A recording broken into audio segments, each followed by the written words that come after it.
हो हो बस.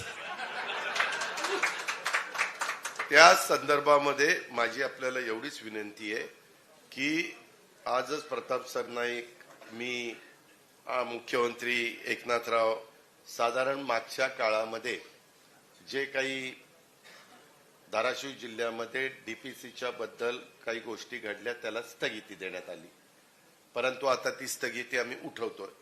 ती उठवत असताना त्यामध्ये साधारण तिन्ही पक्षाला म्हणजे लोकप्रतिनिधींना तिथं त्यांच्या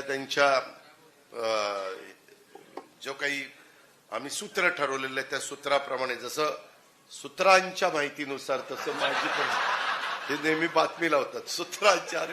म्हटलं कुठलं सूत्र ते दाखवा तरी, कुणाचं नाव सूत्र आहे. पण ठीक आहे, त्यांच्यामुळे मलाही सूत्र आता आठवलं. तर आमच्या सूत्रानुसार जे काही वाटप करायचं ते आम्ही करतोय. त्याच्या संदर्भामध्ये देखील आज विधानसभेचा आपल्याकडे एकही आमदार नाहीये, त्याच्यामुळं तिथं कसं राष्ट्रवादीच्याही कार्यकर्त्यांच्यावर अन्याय होणार नाही, खूप मोठे काही रक्कम मिळेल अशातला भाग नाही, परंतु तिथं काम करताना काही का होईना त्यांना पण मदत झाली पाहिजे. त्या दृष्टिकोनातून आजच माझी चर्चा झालेली आहे. त्याबद्दल पण आपण काही काळजी करू नका. पण मिळालेला जो फंड असेल त्याचा उपयोग खरोखर जनतेच्या भल्याकरता झाला पाहिजे.